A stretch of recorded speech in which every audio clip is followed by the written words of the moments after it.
నమస్తే. శ్రీ గురుభ్యో నమః. శ్రీమాత్రే నమః. ఆదిత్యాయ చ సోమాయ మంగళాయ బుధాయ గురుశుక్ర శనిభ్యే రాహవే కేతవే నమః. శ్రీమాత శ్రీ మహారాజ్ఞి శ్రీమత్ సింహాసనేశ్వరి చిదగ్నిగుండ సంభూత దేవకార్య సముద్యత. అందరికీ నమస్కారం. ప్రతి మాసంలాగానే మరి ఈ మాసం అంటే జనవరి 2025 ఫిబ్రవరి మాసం గాను మాస ఫలితాలు ఎలా ఉన్నాయి, ఇందులో ఉద్యోగ, వ్యాపార, వివాహ, విద్య, సంతాన విషయాల్లో ఎవరు ఏ రకమైనటువంటి ఇబ్బందులు ఉన్నాయి, యోగించే గ్రహాలు ఏంటి, యోగించినవి ఏమి అనేటువంటివి తెలుసుకోవడం కోసం చేస్తున్నటువంటి ప్రయత్నంలో ఈ వీడియోలో ఇందులో మనకి ముందుగా ఈ మాసంలో మనం చెప్పుకునేటప్పుడు చాలామందికి అంటే ఎప్పుడు చూస్తున్నటువంటి వింటున్నటువంటి ఒక కామెంట్ కానీ లేకపోతే మా అందరూ అంటున్నటువంటి మాట ఏంటంటే, మీరంతా చెప్తారు కానీ చెప్పిన దాంట్లో మాకు కొంతవరకే కలుస్తుంది అనేటువంటి మాట చాలా వరకు చాలామంది చెప్పారు. ఇది మనం చేసేటువంటిది గోచార ఫలితము. గోచార ఫలితంలో పూర్తిగా ఎగ్జాక్ట్గా అంత ఉండదు. మనకెప్పుడు కూడా ఎవరి జన్మజాతక ఫలితాలు అయితే ఉంటాయో అవి ఎగ్జాక్ట్గా యాక్యురేట్గా చెప్పడానికి అవుతుంది. ఈ గోచార ఫలితాలు అనేవి కొంతవరకు మాత్రమే, అంటే కేవలం 30-40% మాత్రమే ఉంటాయి. దైవవశాత్తు మీకు గనక ఈ వీటితో పాటు జరిగేటువంటి దశ అంతర్దశలను బట్టి కొన్నిసార్లు మనకు చెప్పింది చాలా ఎక్కువగా కరెక్ట్ అనిపించవచ్చు. అయితే ఎప్పుడు కూడా గ్రహస్థితి ఏంటంటే ఏ రకమైనటువంటి గ్రహస్థితిలో ఏ స్థితి ఉంది అంటే ఏవైనా వాటి యొక్క యుతి లేకపోతే దృష్టి వీటన్నింటిని బట్టి మనం చెప్పుకునేటువంటి స్థితి కాబట్టి ప్రతీ నెల మారుతూనే ఉంటాయి. ఎందుకంటే కొన్ని దీర్ఘకాలికంగా చలనం చెందేటువంటి గ్రహాలు ఉన్నప్పటికీ మరికొన్ని ఇప్పుడు చంద్రుడు లాంటి వాడు 2.5 రోజులకు ఒక రాశి నుండి మారుతూ ఉంటాడు. అలాంటప్పుడు మనం ఎలా చెప్పుకుంటాం అనేటువంటిది కూడా ఉంటుంది. కాబట్టి వీటన్నింటిని దృష్టిలో పెట్టుకొని చెప్పేటువంటి ఫలితాలు కామెంట్ చేసేటప్పుడు కాస్త జాగ్రత్తగా చూసి చేయండి. ఇక కుంభరాశి ఇక ఫిబ్రవరి మాసానికి గాను ముందుగా గ్రహస్థితి ఎలా ఉంది ఈ మాసానికి అనేది కనుక చూసుకున్నట్టయితే, గ్రహస్థితిలో మనకు తెలుసు వృషభ రాశిలో గురువు ఉన్నాడు, అలాగే మిథునంలో కుజుడు, ఇక కేతు రాహులు ఇద్దరు కూడా కన్యలో కేతువు, మరి రాహు మీనంలో ఉన్నాడు, ఇక మకరంలో రవి, అలాగే బుధుడు. ఈ రవి బుధులు ఇద్దరు కూడా బుధుడు 12వ తారీఖు మారుతూ ఉంటాడు, రవి 13వ తారీఖు కుంభంలోకి మారడం అనేది కనిపిస్తుంది. ఇక మరి మీనరాశి అని చెప్పుకున్నాం, అందులో శుక్రుడు కూడా అక్కడే ఉంటాడు. ఇది ఈ మాసానికి గాను ఉన్నటువంటి గ్రహస్థితి. ఈ గ్రహస్థితిని బట్టి ఏ ఏ రాశుల మీద ఏ ఏ గ్రహాల దృష్టి ఉంది, ఎక్కడెక్కడ గ్రహాల యొక్క యుతి ఉంది అనేటువంటి దాన్ని బట్టి ఫలితాలు ఉంటాయి. 2025 ఫిబ్రవరిలో మరి తులారాశి వారికి ఎలా ఉంది అని కనుక మనం చూసినట్టయితే, తులారాశి వారికి లగ్నాధిపతి 6వ స్థానంలో ఉన్నాడు. అంటే కొద్దిగా స్త్రీలతో ఎవరైనా ఉంటే వాళ్ళతో పరిచయాలు అయినప్పుడు కానీ పాత వాళ్ళే ఉన్నప్పటికీ వాళ్ళతో అనవసరమైనటువంటి శత్రుత్వం పెట్టుకోవడం, అనవసరంగా వాళ్ళతో గొడవ పెట్టుకోవడం అనేటువంటి విషయంలో జాగ్రత్తగా ఉండాలి. ఎట్టి పరిస్థితుల్లో స్త్రీలతో గొడవ పడవద్దు అనేటువంటిది ఒక మంచి సూచన. అట్లాగే ఉద్యోగాలు వాటిలో కూడా ఆ స్థానంలో ఉద్యోగం చేసే స్థానంలో వాటిలో ఉన్నటువంటి పక్కన ఉన్నటువంటి వాళ్ళు, పైన ఉన్న వాళ్ళు, కింద ఉన్న వాళ్ళతో అనుకోని గొడవలు వచ్చేటువంటి అవకాశం ఉంది. ఈ విషయంలో కూడా జాగ్రత్తగా ఉండాలి. అట్లాగే మనం ఏదైనా ఫైనాన్స్ విషయాల్లో అంటే ఏదో ఎవరికో ఎప్పుడో అప్పిచ్చాం, లేకపోతే ఇప్పుడు ఏదో తీసుకోవాలనుకుంటున్నాం, లేదు తీసుకున్నాం, లేదు మనం పూర్తిగా వాళ్ళకి తీసుకున్న దాన్ని ఇచ్చేసాం, అయినా గొడవ పడాల్సి వస్తుంది. ఎందుకంటే అప్పుడు ఇవ్వలేదు, ఇప్పుడు ఇవ్వలేదు, ఎందుకంటే మనం ఇచ్చినటువంటి వాటిలో లెక్క వాత లేదు. దానివల్ల ఏంటంటే గొడవలు అయ్యేటువంటి అవకాశం ఉంది.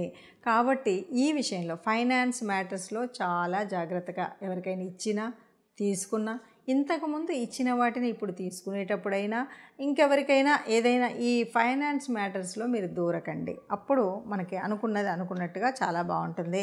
ఇక వీటితో పాటు ఇంకొక విషయం ఏంటంటే, ఏదో రకంగా స్థానం మారేటువంటి అవకాశం ఉంటుంది. స్థాన మార్పిడి అంటే అది ఉద్యోగం వల్ల అవ్వచ్చు, లేదు ఏదైనా లాంగ్ టూర్ వల్ల అవ్వచ్చు, లేదు కొన్ని రోజులు ఆ ఇల్లు అక్కడ నుండి మారేటువంటి అవకాశం రావచ్చు. ఇలా మనకు తెలియకుండా స్థాన మార్పు అనేటువంటిది ఉంటుంది. స్థాన మార్పు అంటే ఇల్లు మారడం అవ్వచ్చు, లేకపోతే ఆ వీధి మారడం అవ్వచ్చు, లేదు అంటే గృహం మారడం అనేటువంటిది ఉండొచ్చు. ఇది ఎన్ని రకాలుగా అంటే ఒక ఉద్యోగం వల్ల అవ్వచ్చు, లేదు ఉద్యోగం కాదు ఇంకేదైనా అంటే మనం ప్రమోషన్స్ మూలంగా అంటే ప్రమోషన్ ఉద్యోగంలోకి వస్తుంది. అలా కాకుండా దీర్ఘ ప్రయాణాలు తీర్థయాత్రలు వెళ్తూ ఉంటారు కొంతమంది, లేదు అక్కడ ఉన్నటువంటి ఏరియాలో ఏదో కన్స్ట్రక్షన్స్ అవి వచ్చాయి, ఆ గోల భరించలేకపోతున్నాం మారచ్చు. ఇలా ఏదో ఒక రకంగా స్థాన మార్పు అనేటువంటిది కనిపిస్తాయి. ఇక రుణాల విషయాలు కనుక వచ్చినట్టయితే ఆర్థికంగా ఎవరికైనా ఏదైనా పెట్టుబడులు పెట్టడం కోసం కానీ లేదైనా అవసరాలకు కానీ కనుక చూసినట్టయితే బ్యాంకుల కోసమో ఏదైనా రుణాల కోసం ప్రయత్నం చేసినట్టయితే రుణాలు చక్కగా లభించేటువంటి అవకాశం ఉంది. అంటే ఎవరైనా ఏదైనా కట్టుకోవాలి, ఇంకేదో కొనుక్కోవాలి అనుకున్నప్పుడు రుణ ప్రయత్నం చేయాలి అంటే బ్యాంకులకు వాటికి అప్లికేషన్స్ పెట్టుకోవాలి అనుకుంటే ఈ సమయం చాలా అనుకూలమైనటువంటి సమయం. ఈ సమయంలో మీరు రుణాల కోసం ప్రయత్నం చేసినట్టయితే తప్పకుండా లభిస్తాయి. ఇక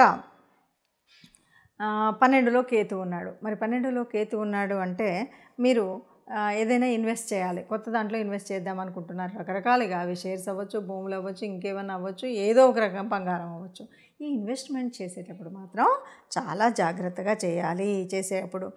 అట్లాగే ఉద్యోగం చేసేటువంటి వారికి ఉద్యోగం అయితే ఉంటుంది, కానీ స్ట్రెస్ చాలా ఉంటుంది. చాలా విపరీతమైన పని ఒత్తిడి అవ్వచ్చు, ఏదో రకంగా ఆ పని చేయడం వల్ల ఇప్పుడు నిద్రలేమి వల్ల కావచ్చు, ఏదో రకంగా ఆరోగ్య సమస్యలు వచ్చేటువంటిది ఉంటుంది. ఒత్తిడి చాలా ఎక్కువగా ఉంటుంది. ఈ విషయంలో మీకు మీరుగా సమయపాలనని సరి చేసుకొని ఒక ప్రణాళిక వేసుకొని ఈ ఒత్తిడిని తట్టుకునే వరకు మీరే దాన్ని సెట్ చేసుకోవాలి.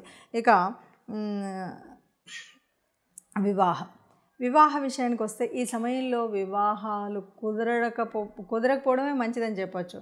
కుదిరేటువంటి అవకాశం కూడా లేదు. అందుకని ఎవరైనా వివాహం ఈ రాశి వాళ్ళు వివాహం కోసం ప్రయత్నించే వాళ్ళు 2 నెలలు ఆగి చేయండి. ఇప్పుడు ఆ వివాహ ప్రయత్నాన్ని చేయకపోవడమే మంచిది. అంటే చక్కటి సంబంధం కుదిరే అవకాశాలు తక్కువగా ఉన్నాయి కాబట్టి పోస్ట్పోన్ చేయడం అనేటువంటి చాలా మంచిది.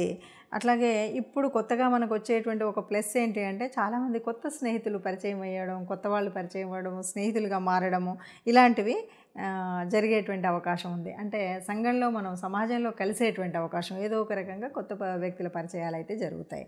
ఇక పెళ్లి విషయంలోకి వస్తే మాత్రం చాలా జాగ్రత్తగా ఉండాలి. ఈ విషయంలో చూడకుండా ఉండడమే మంచిది. ఒకవేళ ఇప్పటికే చూశారు ఏదో ఆగి ఉంది అంటే అసలు ముందుకు జరగడమే చాలా కష్టంగా ఉంటుంది. ఎప్పుడో వచ్చి చూశారు మళ్ళీ వస్తామన్నారు అంటూ ఉంటారు కదా, అస్సలు ముందుకు జరగడం అనేటువంటిది ఉండదు. ఇంకొక 2 నెలలు వెళితే తప్ప ఈ విషయంలో సరిపోయినటువంటి మార్పు అనేటువంటిది మనకు కనబడదు. ఇక ఏది ఎట్లా ఉన్నా గ్రహాల అనుకూలత ఉండాలి కాబట్టి నవగ్రహ మండపానికి వెళ్ళడం, అలాగే ఇష్టదేవత ఆరాధన చేయడం, తోచిన దానం ధర్మం చేయడం అనేటువంటిది ముఖ్యంగా గుర్తుపెట్టుకున్నట్టయితే హాయిగా ఈ మాసం అంతా సంతోషంగా ఉంటుందని చెప్పచ్చు. ఇప్పటి వరకు ఉన్నటువంటి గ్రహస్థితిని చూసాం కదా. ఎప్పుడూ కూడా గ్రహాలు మనకు అంటే కదులుతూనే ఉంటాయి. ఈ గ్రహాల మూలంగా గ్రహాల యొక్క కదలిక వల్ల కొన్నిసార్లు కొన్ని గ్రహాలు ఒకే చోట ఉండడం, గ్రహాల దృష్టి ఉండడం, అష్టమ శని, అర్ధాష్టమ శని, ఏళ్ళనాటి శని ఇలాంటి వాటివన్నీ ప్రభావాలు ఉండడం, వీటన్నింటితో పాటు మనం ఉన్నటువంటి రాశిని బట్టి యోగకారకమైనటువంటి గ్రహాలు, యోగించని గ్రహాలు ఇలా మనం అన్నీ చెప్పుకుంటూ వెళ్తూ ఉంటాం. దీని మూలంగా కొన్ని రకాలైనటువంటి ఇబ్బందులు, కష్టాలు, సుఖాలు, జీవితం అంటేనే కష్ట సుఖాలని చెప్తూ ఉంటాం. కానీ ఈ రాశిలో మీరు చెప్పారు ఇలాగే ఉండాలి అంటే మనం చెప్పేటువంటిది కాదు. వీటన్నిటికి కూడా మనకేంటంటే కర్మ సిద్ధాంతాన్ని నమ్మేటువంటి వాళ్ళం, పూర్వజన్మ సుకృతము ఉంటుంది. దీనివల్ల మనకేంటంటే మనం పుట్టినప్పుడే మన యొక్క జాతకంలో జన్మ కుండలిలో కొన్ని గ్రహాలు చక్కగా ఏ స్థానాల్లో ఉండాలో అక్కడ ఉంటాయి. అయితే ఇలా ఉన్నప్పటికీ కూడా మారుతున్నటువంటి ఈ గ్రహాల యొక్క స్థితిగతులను బట్టి కొన్ని మార్పులు జీవితంలో ఏ నెలకన్నా ఏ వారానికి ఆ వారం చూసుకుంటూ వస్తూ ఉంటాం. ఇలా ఉన్నప్పుడు ఎలా ఉన్నప్పటికీ కూడా మనకు మంచి జరగాలి అనేటువంటిది కదా మన యొక్క ఆశ. అందువల్ల మనందరం మంచిగా ఉండాలి అనడం కోసమే ముందు జాగ్రత్తగా ఈ విషయాలు తెలుసుకుంటాం. ఏదైనా దీనివల్ల కొద్దిగా కీడుంది, దీనివల్ల ఇలాంటి జాగ్రత్తలు తీసుకోండి అని ఏవైతే చెప్తున్నామో వాటిని తూచా తప్పకుండా పాటించినట్టయితే బాగుంటుంది. ఇది కాదు ఎగ్జాక్ట్గా నా జీవితకాలం యొక్క తెలుసుకోవాలి అంటే జన్మకుండలి తప్పనిసరిగా వేయించుకోవాలి. మీకు తెలిసిన మీ దగ్గరలో ఉన్నటువంటి ఎవరైనా జ్యోతిష్యుల దగ్గరికి వెళ్ళి పూర్తి జన్మకుండల్ని వేయించుకొని పూర్తిగా దానికి సంబంధించిన విషయాల్లో మీరు తెలుసుకోవడం అనేటువంటిది మంచిది. అలా కాకుండా ఇలా కేవలము గ్రహస్థితిని బట్టి మారుతున్నటువంటి వాటిలో అంటే ఈ కోటాను కోట్ల మందిలో ఒక 30% వరకే మనకు దీని యొక్క రిజల్ట్ మనం చెప్తున్నట్టుగా ఉంటుంది. కాబట్టి అందరూ మంచిగా ఉండాలన్నదే ఆశ. ఆ మంచిగా ఉన్న వాళ్ళలో మనము ఉండాలి అన్నదే మన కోరిక. అందరూ హాయిగా ఆనందంగా సుఖంగా ఉండాలి. సర్వే జనా సుఖినో భవంతు. నమస్తే.